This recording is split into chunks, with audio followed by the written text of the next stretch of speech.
Hello, guys. You're welcome once again. It's still me, your man, Santa Claus. How are you doing? How on a day? Me, I'm doing fine and I'm healthy. All right, let's go further for our day's topic. Today, we'll be talking about artificial intelligence. Artificial intelligence is a branch of science and technology that is ever growing. It is the future. Like it is what we are definitely going to encounter. So I think it's only worthwhile we give it a justified treatment. Now, artificial intelligence or AI can be understood as machine intelligence. It is the intelligence demonstrated by computers and other machines that mimic cognitive functions that humans associate with the human mind, such as learning, problem identification and solving, and as well as high level of doing strategic functions, especially in games like chess and Go, automated operating cars, and military simulations. The branches are endless. You can also say it is any device that can perceive its environment and take actions that maximizes chances of successfully achieving its goal. It is also a system, a system's ability to correctly interpret external data, to learn from such data, and to take tasks through learning and to achieve to achieve specific goals using specific adaptive measures. Now, artificial intelligence is very versatile. It involves the use of machines, and machines, by machines we mean drones, we mean robots, and automated things like ATMs, um, automated car movement. Those are cars that you can control through wireless without being there, but you can control it. It actually drives self-driven cars and all those modern cars that are being produced. All those ones have to do with artificial intelligence. It is a device, actually a machine, having its own way of thinking, having its own way of doing things. Now, what is artificial intelligence all about? It is all about programming of machines to learn and have attributes like human beings, being able to think, having a mind of its own. It can perceive problems, strategize, and able to bring up solutions to such problems. Now we are different from humans, I mean from machines. The human being a human being has common sense. A human being has emotions. A human being has that faculty, that consciousness. There is a faculty. There is that animalistic nature in man is there. On the other hand, machines are just they don't have feelings. They don't have that logic. They don't have that common sense. They only do as they are programmed to do. But over the years, artificial intelligence has gotten to a height where it's unprecedented. Like, for instance, we have artificial robots that are friends, that are teachers, that are allies, and even lovers like sex dolls. This is how far artificial intelligence has gone. Then, in the case of drones, you find that drones are male bees. That's why most drones are shaped like a bee.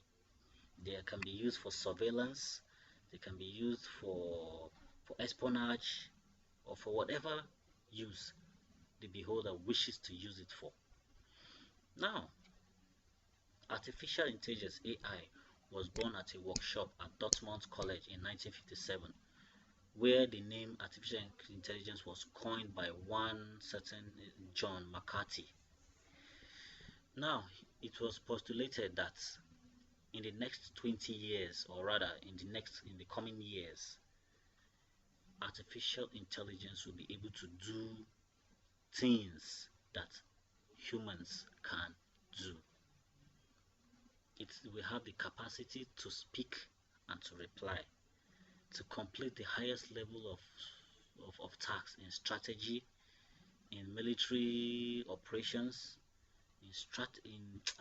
in all ramifications of life.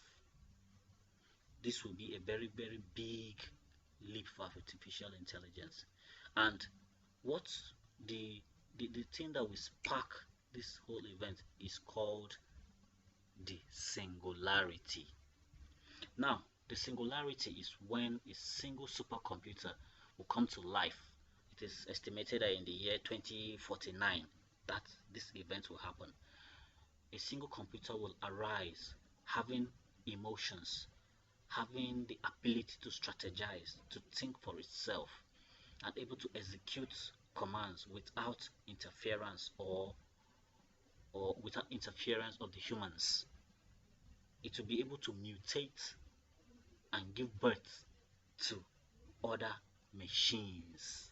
It could be drones, it could be cyborgs, it could be robots, it could be anything. But a single server, a single supercomputer will come to life. It's just like the source. We all humans now came from a source. That source we don't know. But in this case, we are the source of these robots because they were created by us. Now, what are the uses of this artificial intelligence? Artificial intelligence has been used in several sectors of the society, especially in the industrial sector. We have these robotic arms, especially in the car manufacture industry, where you see those arms welding, constructing, or doing things of their own. We have um, we have waiters that are robots in some certain restaurants. We now have robots that can teach, robots that can groom, that can take care of your baby, robots that can converse, they can keep you company, and robots that you can actually make love to. These are the uses of artificial intelligence. And life, like we always say, life is a double-edged sword. Whatever is good is also bad. It depends on the interest of the beholder. Whatever weapon you are holding, being it a nuclear weapon, a nuclear weapon is good. It can be used to produce electricity. And a nuclear weapon is also bad because it can be used to destroy people, lives, and property. That being said, now, humans have been able to create these machines that have helped us in solving so many problems, especially the advances in computer power, processing large amounts of data, and theoretically understanding solving problems, especially in software engineering and operations research. These segments, these sectors I have just mentioned are very, very vital to the society. We are into an information technology in the 21st century that we are now. Gone are those days whereby you go to a bank, you have to queue, a long queue just to transfer or withdraw money. Now, you have automated teller machines. You can use your ATM card and withdraw. You could also go to an ATM machine and do your transaction.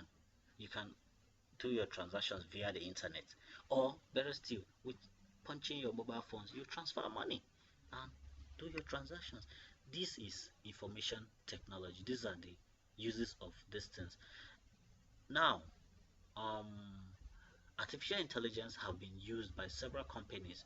For instance, in um, Google, Google have used um, artificial intelligence to be able to map Google Maps. Even in the gaming sector, DeepMind is owned by Google. And when you talk about in the gaming industry, you also have the Xbox 360 by Microsoft. Xbox 360 uses artificial intelligence interface. You also have the virtual reality, whereby you know, the game where you put those glasses on and then you see your high definition television, and then you also look at several other improvements that this thing has brought.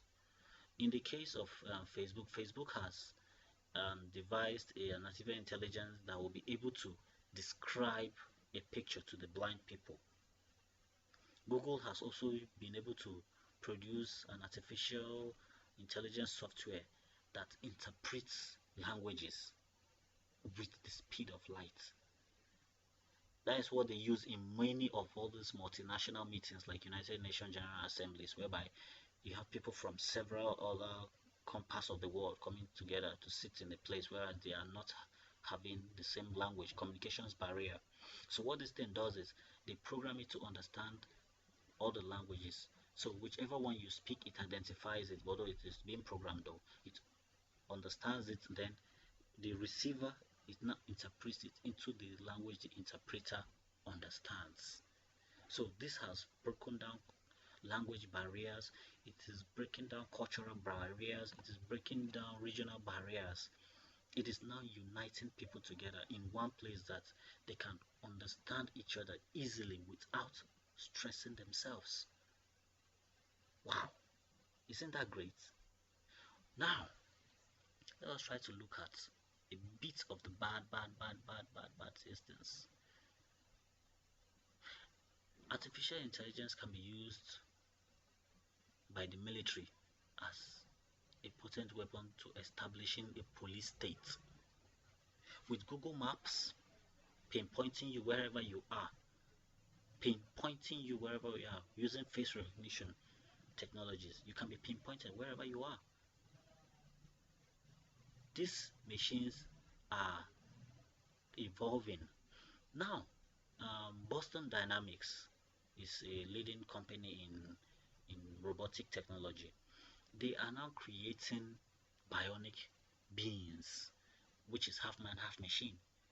And the ultimate aim is to take out the human troops from the field and send in these bionic soldiers who are built to kill without questioning what they have been commanded to do. With the aid of nanobot techs, nanobots, and then this 5G is definitely going to be crazy. If they actually establish it, it's going to be crazy, because it will be like an X-ray to the internet. Whatever you do can be X-rayed. Any fraudulent act, anything that you are doing that is not in accord with what the government wants, the government can pinpoint you down, even use that device to exterminate you quietly. It can be used for surveillance. It can be used to monitor your accounts. With these BVN numbers that we have, it's so easy. These same things can be used to trap you in your house, because wherever you go, you have a phone, and once you have a phone, you can be used to track you. So whatever it is in life that has a good part, it also has a bad part. Now, what are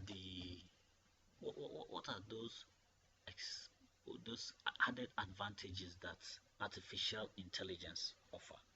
Artificial intelligence offers a future that our problems, the key to solving our problems, will not be far. You can have the elixir to all illness. You can have the key to immortality. You can have access to informations that have been classified as celestial. We now have the opportunity to start thinking and seeing things exponentially and not linearly anymore. We will have advances in information technology. We will have advances in our way of life. The media will advance. The phone, the communications will advance. Computers will advance. Electronics will advance. As in, the possibilities of artificial intelligence being the future is endless. It is the future. But there are some concerned people who see artificial intelligence as a threat to humanity. Now, what if this singularity happens, the machines take over all our jobs, what do we do? We have been seeing in movies like Terminator and some other write-ups. Is it this future that we actually envisage for ourselves? There are economic robots whereby they forecast what this future would be in the economic in the economy. They try to figure out the threats. So what if now the human race is now dictated as a threat? Are these things now going to bring about the apocalypse? Or are they still just going to be obedient friends that we are? That they are? These are questions that are really, really, really, really in need of an answer. But what do I know? What do we know? But the key point here is that artificial intelligence is a field that cannot be ignored. Alright, after having said all this, where does Africa, or what chance does Africa stand in this whole scenario? How technologically advanced have we gone in these last years? Nothing. Yes, we have made a bit or one or two advancements, but the real thing, the West have gone as far as cloning. They have gone as far as having artificial inseminations, surrogacy, trying to solve problems. We are there killing ourselves over religion and politics. When are we going to open our eyes and start delving into this untapped industry? What are our ministers of science and technology doing?